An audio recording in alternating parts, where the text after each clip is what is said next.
بسم الله الرحمن الرحيم. الحمد لله رب العالمين، والصلاة والسلام على رسوله النبي الكريم. أما بعد، أعوذ بالله السميع العليم من الشيطان الرجيم، من همزه ونفخه ونفثه. بسم الله الرحمن الرحيم.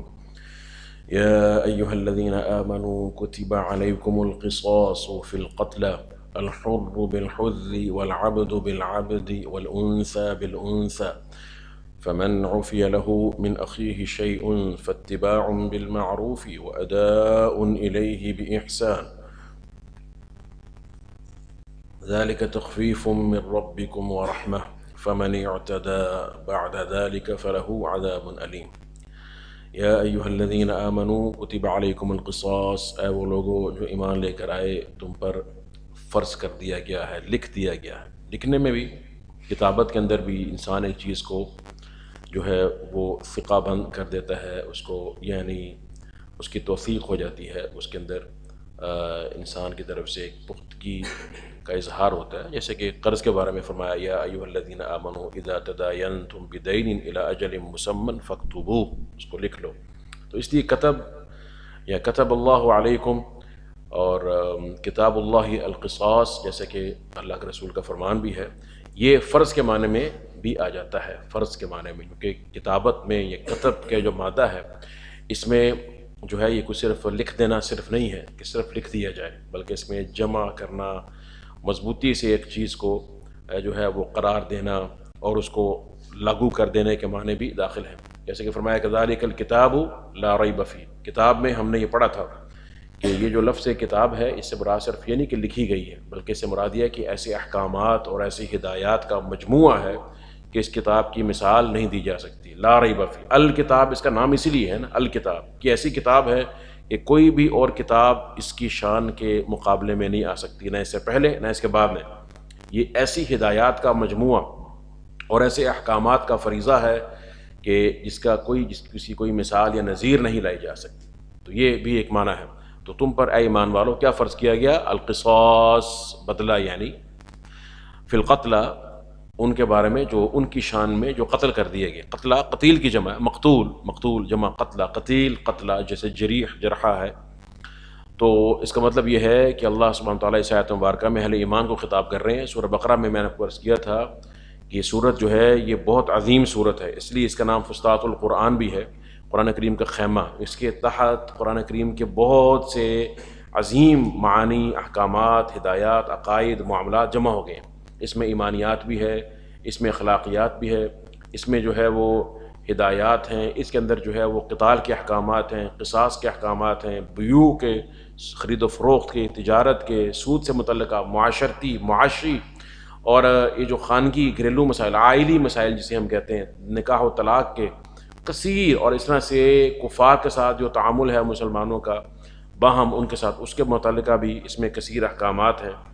اور اس طرح سے نماز، روزہ، حج اور زکوٰۃ، اس طرح سے بڑے بڑے جو عظیم عبادات ہیں جو ارکان خمسہ میں سے، ان کے متعلق اس کے اندر احکامات مذکور ہیں۔ تو یہ بہت بڑی صورت ہے اس اعتبار سے۔ اسی وجہ سے یہ صورت جو ہے اس کی خاص شان بھی تھی صحابہ کرام کے ہاں، اور یہ بیان کیا جا چکا ہے کہ صحابہ کرام کے ہاں یہ معروف تھا کہ من قرأ البقرۃ وآل عمران جل فی اعیننا، کہ جو ہم میں سے سورہ بقرہ اور آل عمران پڑھ لیتا وہ ہماری نگاہوں میں کیا ہو جاتا؟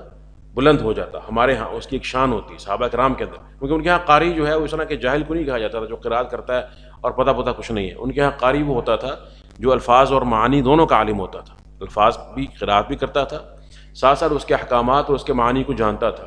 اور یہ جو سورہ بقرہ ہے، اس کے بارے میں آپ کو پتہ ہے کہ اللہ کے رسول کا یہ فرمان موجود ہے کہ لا یستطیعها البطلہ، کہ باطل پرست لوگ جو ہیں اس کا مقابلہ نہیں کر سکتے، اس کے آگے ٹھہر ہی نہیں سکتے، کوئی بھی باطل پرست ہو۔ اسی وجہ سے یہ صورت جو ہے، جب بھی صحابہ کرام کا ایسے بڑے بڑے باطل پرستوں سے مقابلہ ہوا، یہ صورت اللہ کی توفیق سے، اللہ کے حکم سے ان کے لیے جو ہے وہ باعث رحمت بن گئی۔ سمجھ گئے ہیں بات کو؟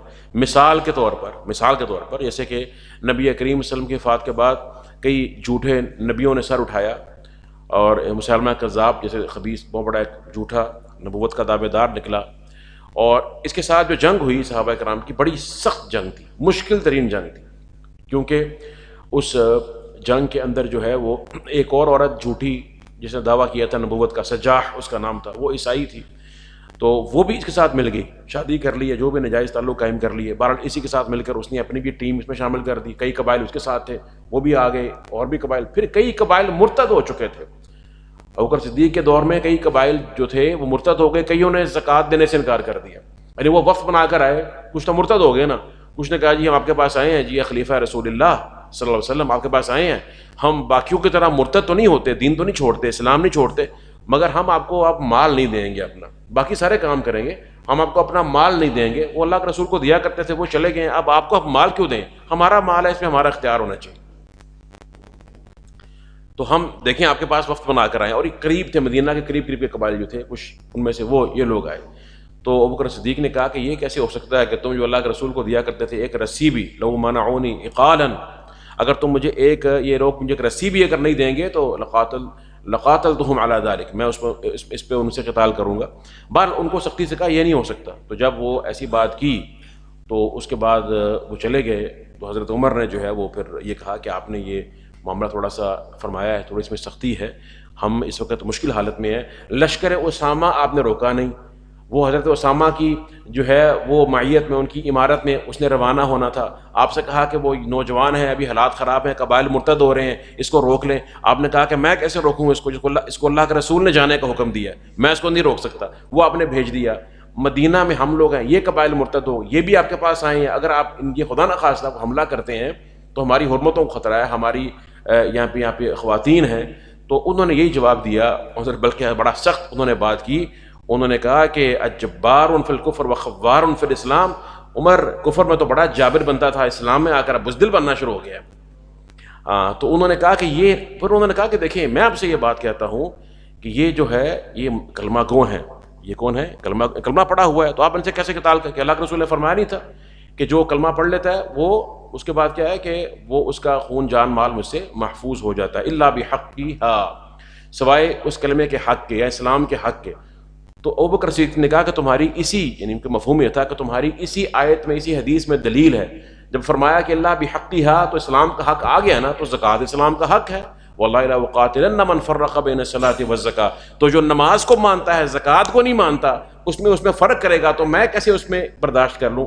اینقص دین محمد وانا حی، کیا محمد کا دین کم کیا جائے گا جبکہ میں زندہ ہوں؟ یہ نہیں ہو سکتا۔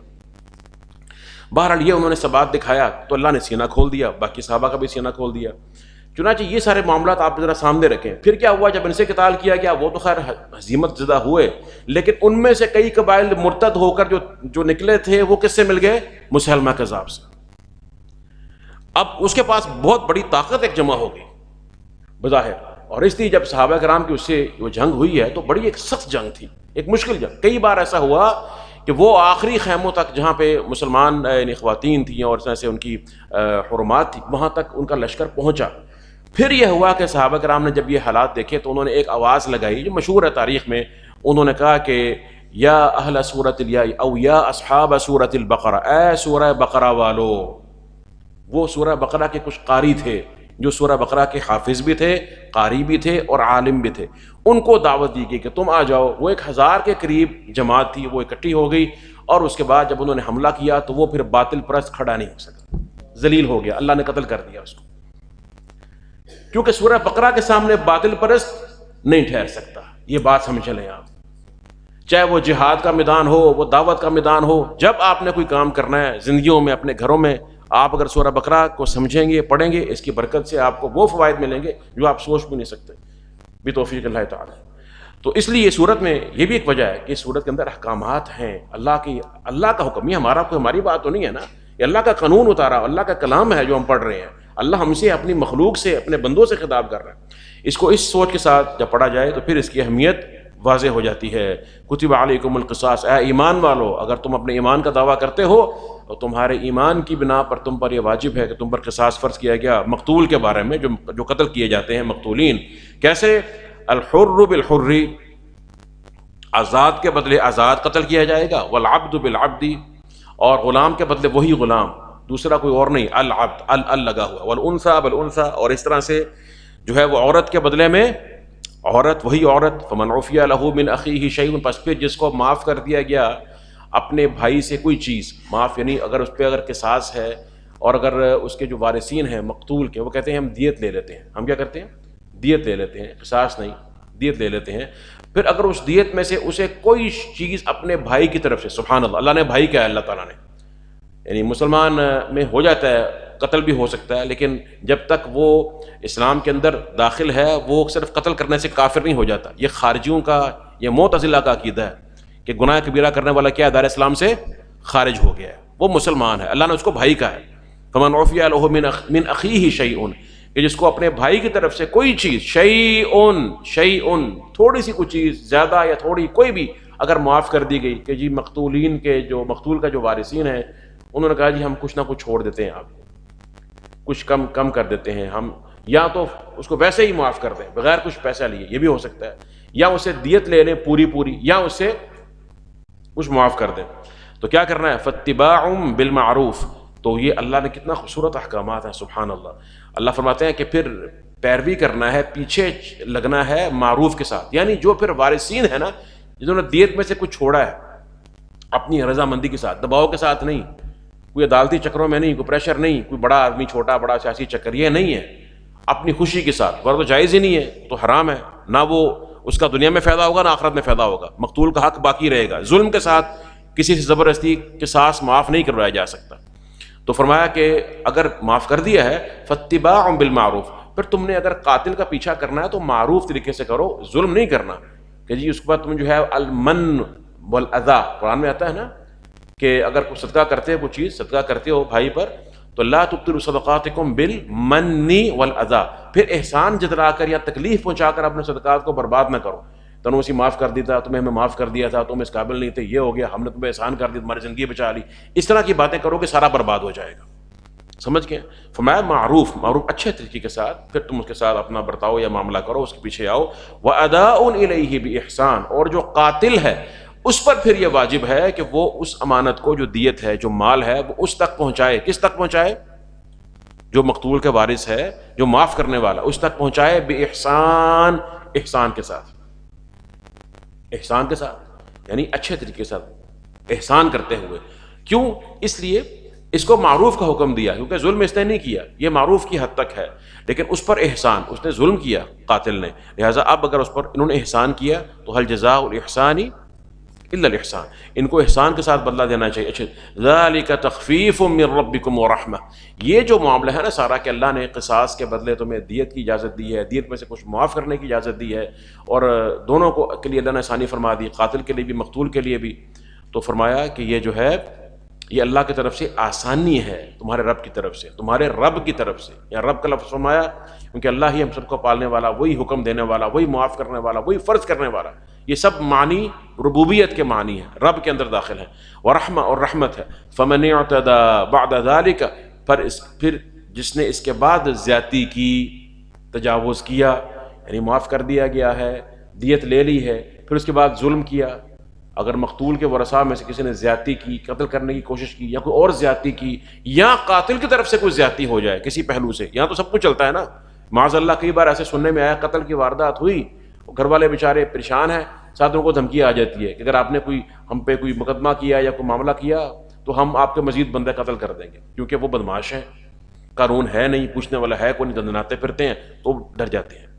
تو فرمایا فَلَهُ عَذَابٌ أَلِيمٌ، تو اللہ کے عذاب سے وہ نہیں بچ سکتا، اس کے لیے دردناک عذاب ہے. یمتن تعالی علی عباد المؤمنین، شیخ صاحب فرماتے ہیں کہ اللہ نے اپنے بندوں پر احسان کیا، مومن بندوں پر اللہ تعالیٰ احسان فرماتا ہے. کیسے؟ بأنه فرض علیہم، کہ اللہ نے فرض کیا ان پر کیا؟ القصاص فی القتلى، قصاص یعنی بدلہ مقتولوں میں.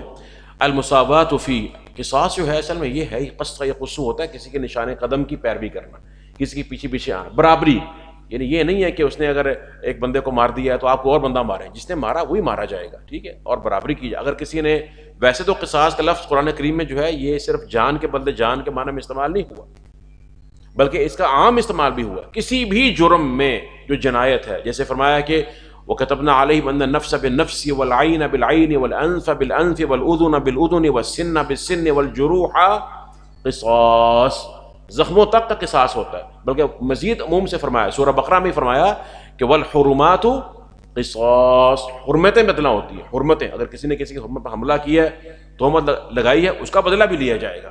مسلمان کو اللہ نے کوئی چیز ایسے رائے گاہ نہیں چھوڑ دی ہے. سبحان اللہ. اللہ نے حرمت دی ہے مومن کو, اس کی جان کی بھی حرمت ہے, اس کی عزت کی بھی حرمت ہے, اور اس کی جو توقیر ہے, اس کی جو مال ہے, اس کی اولاد ہے, ہر چیز کی اللہ نے حرمت رکھی. تو ہر چیز کا قصاص ہے. لیکن یہاں پر فی القتلہ ہے نا, یہاں مقتول کے قصاص کی بات ہو رہی ہے بطور خاص.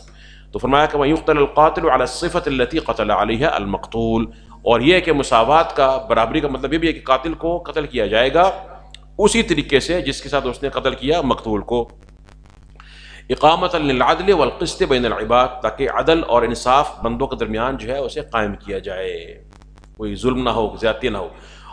وتوجیہ الخطاب لعموم المؤمنین فیہ دلیل علی انہ یجب علیہم کلہم, اور یہ جو فرمایا نا یہاں پہ اللہ نے یا ایھا الذین آمنوا, خطاب تمام مؤمنوں کو کیا, کسی خاص جماعت کو نہیں کیا. شیخ صاحب کہتے ہیں وتوجیہ الخطاب لعموم المؤمنین, یہ جو اللہ نے خطاب تمام عام مومنوں کو یہاں پہ خطاب کیا ہے, ان کی طرف خطاب کو جو ہے وہ متوجہ فرمایا ہے. فیہ دلیل, اس میں دلیل ہے کیا, علی انہ یجب علیہم کلہم, ان سب پر قصاص واجب ہے, کوئی بھی اس سے مبرہ نہیں ہے, کوئی بھی اس حکم سے مستثنیٰ نہیں ہے. وہ جس صدر صاحب معاف کر دیں تو ہو سکتا درخواست ہے, صدر صاحب معاف نہیں کر سکتے, صدر صاحب قصاص معاف نہیں کر سکتے. یہ اس میں حق کس کا غالب ہے قصاص میں, بولیے؟ ہاں, مقتول کے ورثاء کا حق غالب ہے. مقتول کے وہ اگر معاف کریں گے تو معاف ہوگا, وہ نہیں کریں گے, وہ اگر دیت لینا چاہیں دیت لے لیں, وہ نہیں لیں گے اگر دیت قصاص تو قصاص دینا پڑے گا. کوئی کسی کی جگہ پر آ کر معاف نہیں کر سکتا, سمجھ گئے بات؟ کوئی کسی کی جگہ پر آ کر معاف نہیں کر سکتا. والحرمات قصاص, اسی طرح سے حرمتیں بھی کیا ہیں, ایک دوسرے کا بدلہ, حرمتیں بھی بدلہ ہیں. ایک بندے نے کسی مسلمان اپنے بھائی کے ساتھ زیادتی کی, اس کی حرمت پر حملہ کیا, تہمت لگا دی, ٹھیک ہے, دوسرا کہے جی میں تو یہ معاف کرتا ہوں آ کے, وہ اس کو معاف کر سکتا ہے؟ اس کی جگہ پر آ کے معاف کر سکتا ہے؟ بتائیے, نہیں کر سکتا. اس کا باپ آ کے کہ میں معاف کرتا ہوں, کر سکتا ہے؟ نہیں کر سکتا ہے. وہی شخص جس سے زیادتی ہوئی ہے اس کو اللہ نے یہ اختیار دیا کہ وہ اگر معاف کرے گا تو معاف ہوگا. یہ عام شخص کی بات کر رہے ہیں ہم, عام شخص کی بات کر رہے ہیں. اور اگر رسول اللہ علیہ وسلم کی اگر توہین کی جائے, کوئی آپ کی جگہ پر آ کر معاف کر سکتا ہے؟ پہلی بات تو یہ, آپ کی حرمت کسی عام انسان کی حرمت جیسی ہو سکتی ہے؟ آپ کی حرمت کا وزن کیا ہے؟ ساری امت کی حرمت ایک طرف, تب بھی آپ کی حرمت کیا اس پر بھاری ہے. بھاری کیوں؟ کیونکہ آپ پر ایمان اس کے بغیر مکمل نہیں ہوتا. لا یؤمن احدکم حتی اکون احب الیہ من والدہ وولدہ والناس اجمعین. خود اللہ کے رسول نے فرما دیا کہ ساری دنیا کے انسان اکٹھے ہو جائیں, والدین بھی آ جائیں, بچے بھی آ جائیں, اگر تمہاری محبت ان سے بھی زیادہ میرے لیے نہیں ہے تو پھر تمہارا ایمان ہی نہیں ہے. اب مطلب کیا اس بات کا؟ جب اللہ کے رسول کی بے حرمتی ہوئی, کوئی آپ کی جگہ پر آ کر معاف نہیں کر سکتا. امت کٹھی ہو کر آ جائے, ہم جی معاف کرتے ہیں, تمہاری کیا حیثیت ہے؟ تمہارے باپ کو کوئی کر دے, تم کہتے ہو کسی کو اختیار نہیں معاف کرنے کا, اور رسول اللہ علیہ وسلم کی بے حرمتی ہو, تم آ کے معافی کرنے کو آگے ہو. کوئی نہیں کر سکتا ہے, اللہ نے اس کی سزا رکھی ہے, ختم ہوگی بات. توبہ کرے گا, اللہ کے ہاں توبہ اس کی مقبول ہے. ہاں, آپ خود اپنی زندگی میں معاف کر سکتے تھے, آپ کر سکتے تھے, کیونکہ آپ کا حق اس میں غالب تھا. سمجھے, قصاص ہے نا, ایک حد ہے, حد اللہ کے رسول معاف نہیں کر سکتے. ما بلغنی من حد فقط وجب, حدیث ہے کہ بھائی آپس میں معاف کر دیا کرو حدود ایک دوسرے کو. تعافوا الحدود فیما بینکم, تمہارے درمیان کسی نے چوری کر لی, بھائی معافی کر دو. جب میرے پاس وہ مقدمہ چوری کا آ گیا, فرمایا کہ پھر حد واجب ہو جائے گی, ہاتھ کٹیں گے, اب معافی نہیں چلے گی. لیکن قصاص میں اللہ کے رسول کو اختیار ہے, اس کو چاہے معاف کر دیں حرمت اپنی بے حرمتی میں, اور چاہے تو معاف نہ کرے. آپ کے بعد کسی کو اختیار حاصل نہیں. اب صرف حد باقی رہ گئی ہے رسول اللہ صلی اللہ علیہ وسلم کی, یہ حد بھی ہے اور قصاص بھی ہے. لیکن اس میں حق کس کا غالب ہے؟ آدمی کا, کیونکہ اصل قصاص, اصل کیا ہے؟ قصاص ہے. اور جب حد باقی رہ گئی, قصاص کا اختیار ختم ہو گیا اللہ کے رسول کے جانے کے بعد, اب صرف حد باقی رہ گئی ہے, اور حد کسی کا اختیار نہیں معاف کرنے کا. بڑا سادہ سا مسئلہ ہے, شیخ صاحب تیمیہ نے تفصیل اس کو دلائل کے ساتھ بیان کیا ہوا ہے. بعض لوگ خام خواہ اس میں اشکالات پیدا کرتے ہیں, سمجھ گئے ہیں بات؟ تو یہ قصاص کا مسئلہ ہے. تو یہ حصہ فرما رہے ہیں کہ یہ دلیل ہے کہ ہر ایک پر یہ واجب ہے. حتی اولیاء القاتل, حتی القاتل بنفسہ اعانۃ ولی المقتول, یہ قاتل کے ولیوں پر بھی واجب ہے. یعنی قاتل کے جو ولی ہیں ان پر واجب ہے کہ اپنے قاتل کو بگائیں نہیں, چلو جی ساڑھے منڈے نے بچہ مار دیتا انہوں نے پجا دے, ایسا نہیں ہے. بندہ قتل ہو گیا, اب ان کا کام ہے کہ اللہ کے حکم کی پابندی کریں. اللہ کے بندے ہیں تو اللہ کا حکم ان پر لاگو ہوتا ہے. وہ قاتل کو خود ڈھونڈیں اور اس کو قصاص کے لیے یا دیت جو بھی معاملہ اس کے لیے پیش کرے, انصاف کے لیے پیش کرے. حتی القاتل بنفسہ اعانۃ یجب علیہم جمیعہم ماذا اعانت ولی المقتول، ان سب پر واجب ہے، قاتل پر بھی واجب ہے کہ وہ مقتول کے ولی جو ہیں ان کی مدد کرے اپنے حق کو حاصل کرنے میں. اذا طلب القصاص وتمكينه من القاتل یجب عالم اعانت وتمكينه من القاتل، جب وہ قصاص طلب کرے اس طرح ان کو ضروری ہے کہ وہ قاتل کو ان کے سپرد کریں، یہ واجب ہے ان پر. وانه لا يجوز لهم ان يحولوا بين هذا الحد، اور یہ کہ ان کے لیے جائز نہیں کہ وہ اس حد کے درمیان حائل ہو جائیں، کسی بھی طریقے سے رکاوٹ بنے. ويمنع الولي من الاختصاص، اور ولی کو بدلہ لینے سے روک دیں، منع کر دیں. كما عليه عادت الجاہلیہ، جیسے کہ جاہلیت میں عادت تھی، کوئی بڑا بندہ مار دیتا اس کے ساتھ یہ کر دو جی فلاں کر دو، چلو اس کے بدلے ہمارے قبیلے کا کوئی اور بندہ مار لو. اکثر یہ ان کے عام جاہلیت میں رسم موجود تھی کہ جی اگر آپ نے اسے قتل کیا ہے تو آپ اس کی بجائے فلاں بندہ، وہ بندہ آتا ہے جی میرا بھائی مار دو، یا میرے اس کو، بھائی جس نے قتل کیا وہ مجرم ہے. اسی سے اس لیے اللہ نے ال کے ساتھ فرمایا کہ الحر بالحر والعبد بالعبد، جس بندے نے، جس آزاد نے قتل کیا وہ وہی آزاد اس کے بدلے میں جو قاتل ہے قتل کیا جائے گا. اور غلام ہے تو وہی غلام ہوگا، عورت ہے تو وہی عورت ہوگی، کوئی دوسری نہیں ہوگی. اس کا رد کیا گیا یہاں پہ. تو یہ وہ کہہ رہے ومن اشباہم من ایواء المحدثین، جیسا کہتے ہیں اس طرح سے یہ ان کے مشابہ اور بھی لوگ ہوتے ہیں کہ وہ بدعتیوں کو جو ہے نا پناہ دیتے ہیں، ان کو سپورٹ کرتے ہیں. ہاں اللہ نے قاتل کے بارے میں کہہ دیا جو فسق ہے کہ قاتل کی مدد نہیں کرنی، نہ قاتل نے خود اپنی مدد کرنی ہے بھاگنے میں، حد کے درمیان رکاوٹ بننی ہے، نہ ولی بنیں گے اور نہ قاتل کے ولی نہ مقتول کے ولی. تو جو مبتدعین ہیں، بدعتی ہیں، ان کو جو سپورٹ کرتا ہے، ان کو پناہ دیتا ہے، ان کی حمایت کرتا ہے، ان کے بارے میں کلمہ ایسا کہتا ہے کہ جو لوگوں میں نرمی پیدا کر دے، تو شیخ صاحب اس کا بھی رد فرما رہے ہیں. ثم بین تفصیل ذلک فقال، پھر کہتے ہیں کہ اللہ نے اس کی تفصیل بیان کی، اس کے قصاص کی، اور کہا الحر بالحر، کہ آزاد کے بدلے آزاد، یعنی يدخل بمنطوقها الذکر بالذکر والانثى بالانثى والانثى بالذکر والذکر بالانثى. تھوڑا سا یہ بات کو سمجھا جا رہا ہے یہاں. یہ سب کہہ رہے ہیں کہ الحر بالحر کے اندر جو لفظ ہے نا منطوق، جو بولا گیا ہے یہاں پہ، اس کے اندر داخل ہو جاتا ہے کون کون، کہ آدمی کے بدلے آدمی. الحر بالحر ہے نا کہ آزاد آدمی کے بدلے آزاد آدمی، عورت کے بدلے عورت، عورت کے بدلے مرد کے بدلے، والانثى بالذکر، مرد کے عورت مرد کے بدلے میں، والذکر بالانثى، اور عورت کے عوض مرد، یعنی عورت کے بدلے میں مرد اور مرد کے بدلے میں عورت، عورت کے بدلے میں عورت اور مرد کے بدلے میں مرد. 4 صورتیں بنتی ہیں نا، تو چاروں صورتیں اس میں داخل ہو گئی. کس میں؟ الحر بالحر، آزاد کے بدلے، یعنی آزاد مرد کے بدلے میں قتل کیا جائے گا، اور آزاد عورت کے بدلے میں، آزاد مرد آزاد عورت کے بدلے میں، اور آزاد عورت آزاد مرد کے بدلے میں. 4 صورتیں اس میں داخل ہیں کہ نہیں؟ الحر بالحر لفظ میں داخل آ جائے ہو جاتی ہے نا ساری. یہ شیخ صاحب کہہ رہے ہیں کہ یہ جو 4 صورتیں ہیں نا، یہ تو منطوق میں داخل ہیں. منطوق، یہ لکھا ہوا ہے. منطوق سے مطلب کیا ہے؟ کہ جو لفظ ہمارے بولنے میں آیا، لکھا ہوا کیا؟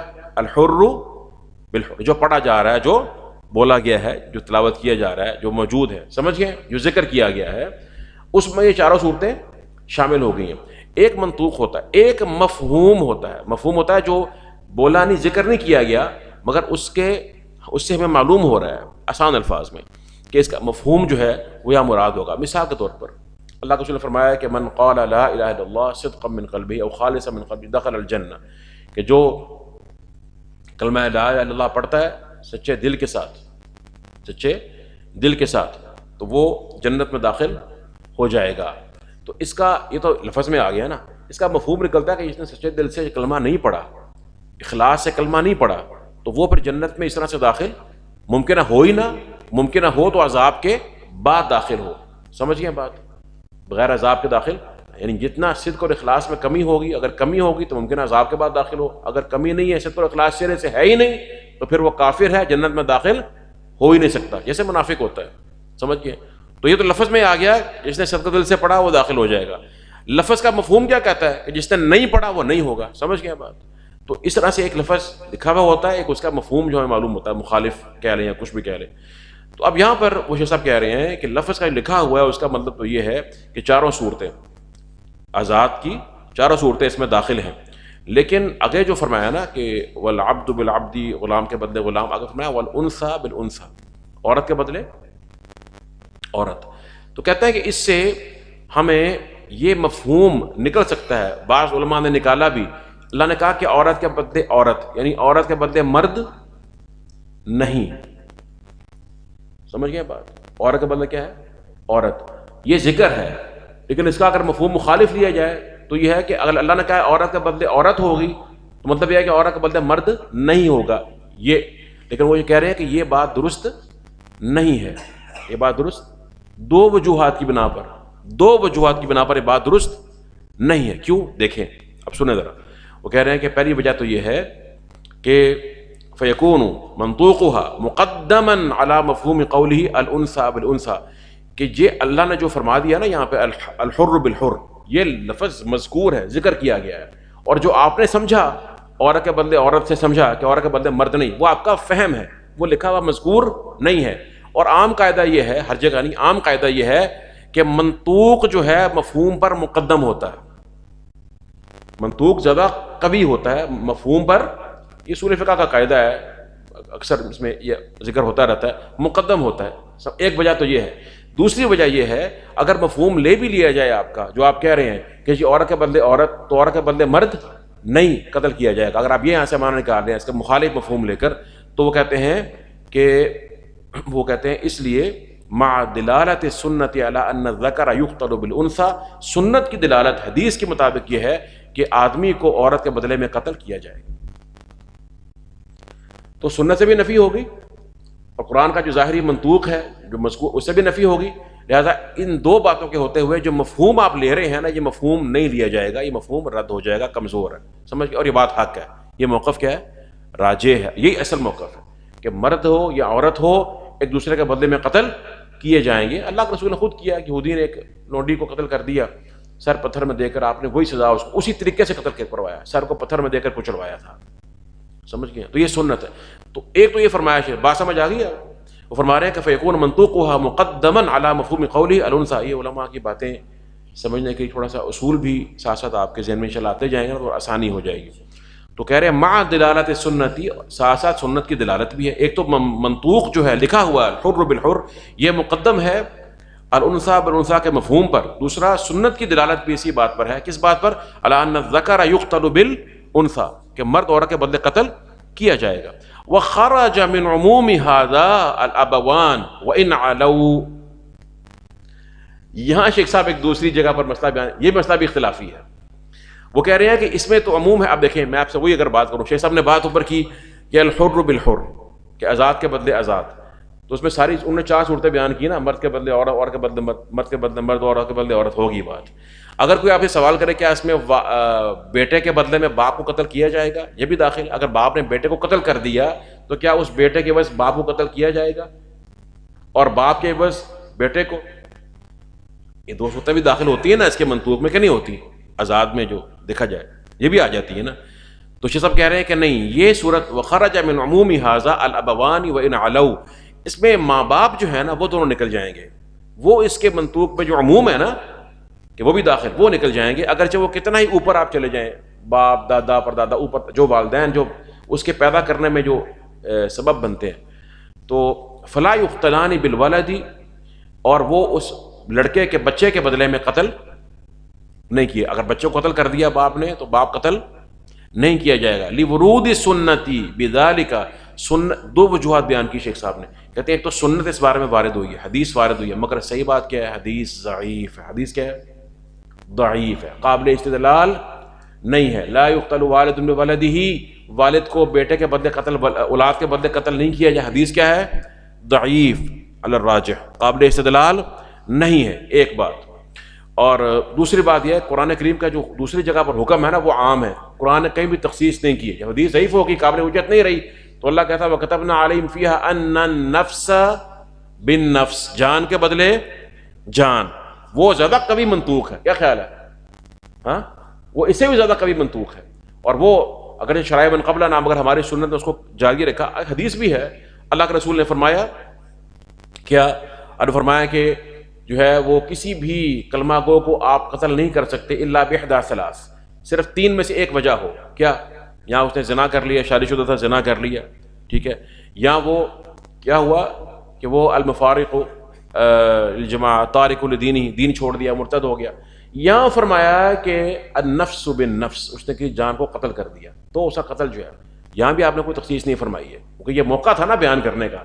اس موقع پر آپ بیان فرما رہے ہیں کہ کس کس صورتوں میں کسی کلمہ کو قتل کیا جا سکتا ہے. وہ صورتیں بیان، مرتد ہو جائے، شادی شدہ زانی ہے، محسن تھا زنا کر لیا. تین صورت کیا ہے کہ کسی کو اس نے قتل کر دیا تو قصاص، بطور قصاص اسے قتل کیا جا سکتا ہے. اگر یہاں پر تخصیص ہوتی کہ قصاص میں یہ قتل نہیں کیا جائے گا باپ یا بیٹا، تو پھر آپ بیان فرما دیتے، لیکن آپ نے بیان نہیں فرمائی. لہذا یہ باتیں بھی اپنے عموم پر باقی رہیں گی. تخصیص کرنا کی کوئی دلیل صحیح نہیں ہے. جب نہیں ہے تو پھر اصل حکم اپنی جگہ پر باقی، اور یہی راجع بات ہے. شیخ صاحب کی بات یہاں پہ راجع نہیں ہے ہمارے نزدیک، واللہ تعالی اعلم. چلو جی، اور پھر شیخ صاحب مزید دلیل دیتے ہیں، کہتے ہیں معنا فی قولی القصاص، کہ قصاص جو ہے یہ لفظ میں چونکہ برابری کا ایک تقاضا بھی آتا ہے، مساوات ہونی چاہیے. اس سے ہی معلوم ہوتا ہے کہ ما يدل على انه ليس من العدل ان يقتل الوالد بولده، کہ یہ عدل والی بات نہیں ہے کہ والد کو اپنی اولاد کے بدلے قتل کر دیا جائے. حالانکہ ایسی بات نہیں ہے. عدل کیوں نہیں ہے جب اس نے قتل کیا اور جان بوجھ کر قتل کیا؟ اب یہ تو شیخ صاحب فرما رہے ہیں کہ اوپر تک جتنے دادا پر دادا، تو دادا جو ہے اکثر آج کل یہ کام چلتا ہے، اپنے اولاد کو وراثت سے محروم کرنے کے لیے خاندانوں میں اختلاف ہوتے ہیں تو یہ قتل وغیرہ تو عام چلتی ہے، قبائلوں میں جہلیت میں عام معاملہ چلتا ہے، تو کھلی چھٹی مل جائے گی. ہاں جی، وہ دادا جی ہیں، پردادا صاحب ہیں، یا اس کے بعد تو کوئی ہے، وہ کے نیچے کسی پوتے کو یا اس کے بعد کسی کو قتل کرتے، کہیں جی میں تو لاگو نہیں ہوتا ہے میرے پر. اس طرح سے نہیں ہے. ہاں بعض مخصوص صورتوں میں یہ ایک قول ہو سکتا ہے، لیکن جو میں نے بتا دیا آپ کو، اس لیے جو کبار علماء ہیں، حتیٰ کہ جو متقدمین، ان کے ہاں بھی یہی چیز راجع معلوم ہوتی ہے کہ وہ اس کے قائل نہیں ہیں. آگے وہ کہہ رہے ہیں شیخ صاحب، مزید اس کی طویل کر رہے ہیں، وَلِأَنَّ فِي قَلْبِ الْوَالِدِ مِنَ الشَّفَقَةِ وَالرَّحْمَةِ، اور اس لیے بھی کہ والد کے دل میں جو ہے ایسی شفقت اور رحمت ہوتی ہے اپنی اولاد کے لیے، کہ ما يمنعه من القتل لولده، کہ جو اسے روکتی ہے اپنے بیٹے کے، اپنی اولاد کے قتل کرنے سے، الا بسبب اختلال فی عقله، سوائے کہ اس کی عقل میں کوئی بہت زیادہ اختلال یا عقل میں کوئی اس کے کوئی خرابی پیدا ہو جائے، او اذیۃ شدیدۃ جدا فی الولد له من الولد له، یا اپنی اولاد سے اس کو شدید تکلیف پہنچی ہو، تو پھر اس صورت میں کرتا ہے، ورنہ وہ کیوں کرے گا. ٹھیک ہے، یہ ان مخصوص صورتوں کے اندر ہو سکتا ہے کہ باپ کو غصہ آ گیا، اس نے کوئی چیز مار دی.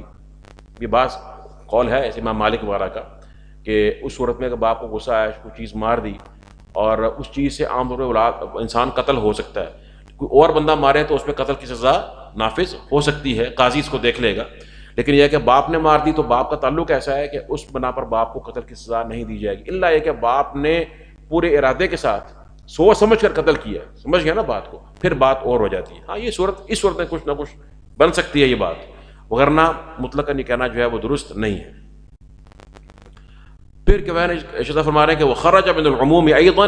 ہاں اگلا سوال آ گیا، الحر بالحر، تو اگر کافر بھی آزاد ہو، مومن بھی آزاد ہے، مومن نے، مسلمان نے کافر کو مار دیا ہے نا حق، تو کیا اسے قتل کیا جائے گا؟ النفس بالنفس میں آ جائے گا وہ کہ نہیں آئے گا؟ سوال. یہ سب کہتے ہیں کہ وہ عموم سے نکل جاتا ہے.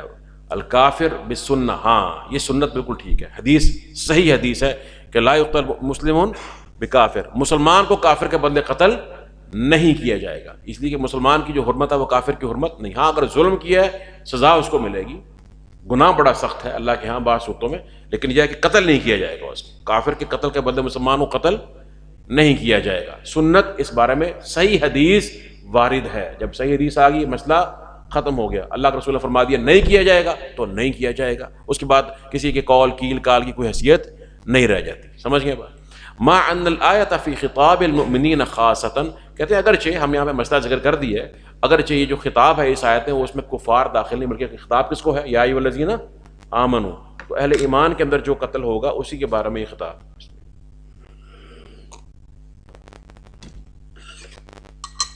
پھر فرمایا شیخ صاحب وَأَيْضًا فَلَيْسَ مِنَ الْعَدْلِ، یہ بات بڑی خوبصورت فرمائی شیخ صاحب نے، یہ عدل بھی نہیں ہے. دیکھیں شیخ صاحب جیسے استدلال کر رہے ہیں، کبار علماء کا یہ انداز ہوتا ہے، جیسے ایسے وہ ایک حدیث پیش کرتے ہیں، سنت پیش کرتے ہیں، فقہ کا معاملہ پیش، مسئلہ اور کا اصول پیش کرتے ہیں، ساتھ ہی وہ جو لفظ ہے نا قصاص کا، انہوں نے چھوڑا نہیں ہے. اللہ سبحانہ تعالیٰ جب کوئی لفظ فرماتا ہے کتاب و سنت میں، کوئی وقت وارد ہوتا ہے تو اس کی کوئی حیثیت ہوتی ہے نا، خاص طور پر قرآن کریم کے اندر. تو قصاص کے لفظ کے اندر مساوات کا معنی کیا ہے؟ موجود ہے. سمجھ گئے؟ جیسے کہتے ہیں نا محسنین غیر مسافحین، کہ وہ نکاح کرتے ہیں اپنی عفت کو محفوظ کرنے کے لیے، صرف پانی کو بہانے کے لیے، ضائع کرنے کے، عیاشی کے لیے نہیں. اب یہ صفح کا جو لفظ ہے نا، بڑے معنی ہیں اس میں. اب قصاص کے لفظ کو انہوں نے بار بار لے کر آتے ہیں کہ اس میں مساوات ہے، عدل ہے، مساوات. اس عدل کو چھوڑا نہیں جائے گا، اس کی اپنی حیثیت ہے. تو استدلال میں ان چیزوں کی بہت اہمیت ہوتی ہے جو کہ بعض علماء دیکھتے ہیں.